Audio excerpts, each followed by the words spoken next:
السلام عليكم الإخوان الأخوات، مرحبا بكم في هاد لا نوفيل فيديو اللي هي تتم لا فيديو بريسيدون.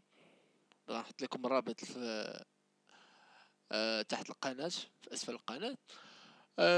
Donc la vidéo précédente dans le sujet c'était la nouvelle organisation territoriale conformément à la constitution et aux lois organiques 111, 112, 113.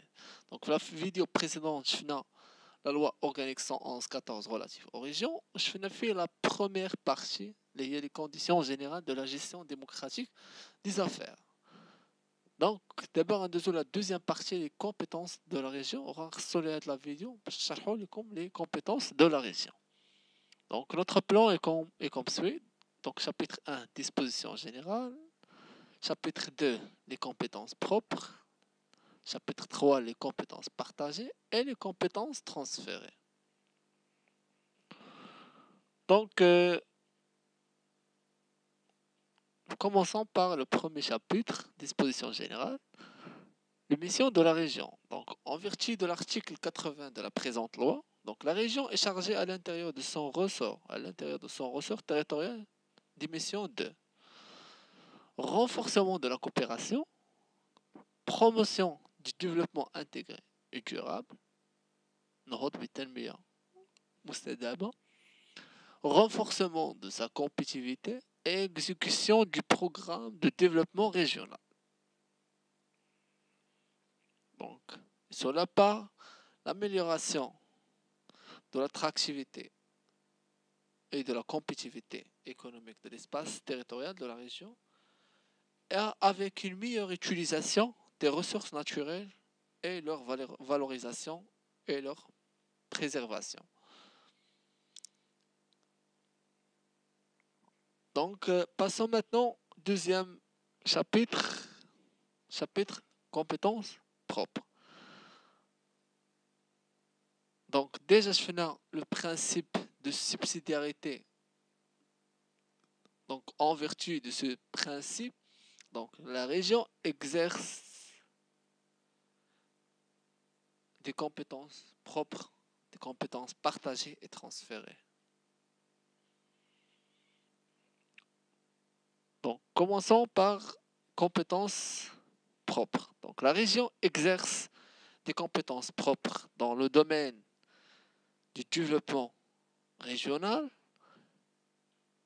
Elle est chargée également de l'élaboration et du suivi de l'exécution du programme de développement régional et schéma régional de l'aménagement des territoires.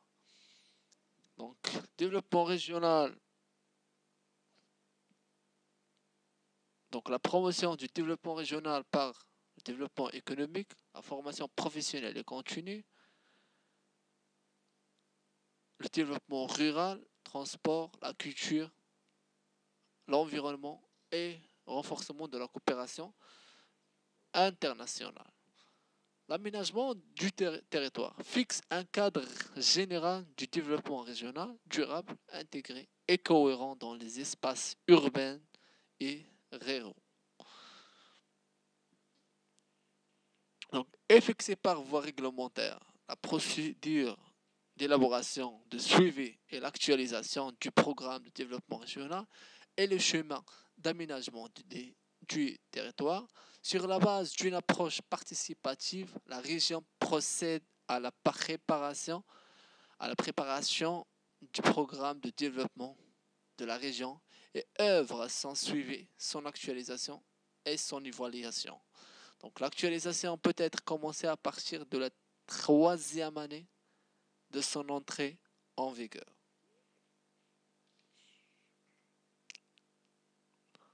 Programme de développement de la région, donc la durée du programme c'est 6 ans, par voie réglementaire.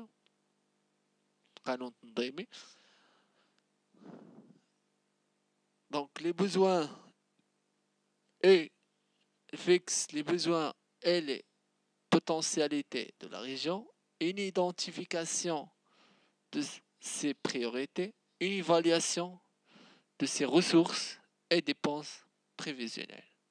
Donc, ce sont les clés et les grands les grands axes du programme de développement de la région.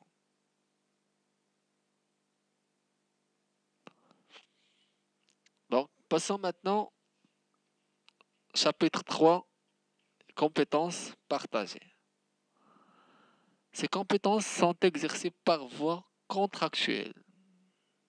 Donc, les compétences propres, compétences exercées par voie réglementaire, et les compétences partagées sont des compétences exercées par voie contractuelle entre l'État et la région. Donc, développement économique, développement durable, amélioration de l'attractivité des espaces territoriaux et la compétitivité, la promotion de l'emploi, recherche et recherche scientifique, développement rural, la mise à niveau du monde rural, développement des zones montagneuses et oisiennes, la création des agropoles, développement social, la mise à niveau social, l'assistance médicale, la promotion de l'habitat social. Donc, ces compétences sont des compétences partagées soit entre l'État et la région, ou soit entre la région et les autres collectivités territoriales. Donc l'environnement, préservation des ressources naturelles et en eau, préservation des écosystèmes forestiers dans le domaine de la culture, donc valorisation du patrimoine culturel de la région, la création et la gestion des établissements culturels, tourisme, la promotion du secteur de tourisme sur le territoire de la région. Donc passons maintenant au dernier chapitre, c'est les compétences transférées. La région exerce les compétences qui lui sont transférées par l'État dans le domaine de la santé, la culture, l'environnement et les infrastructures à dimension régionale. Lors du transfert des compétences de l'État vers la région sont pris en compte les principes de différenciation et progressivité. Donc, les compétences transférées sont transformées en compétences propres en vertu d'une modification de la présente loi. Donc, je vous remercie pour votre attention. Donc, on se voit à la prochaine vidéo pour aborder la troisième partie. Je vous remercie. À bientôt.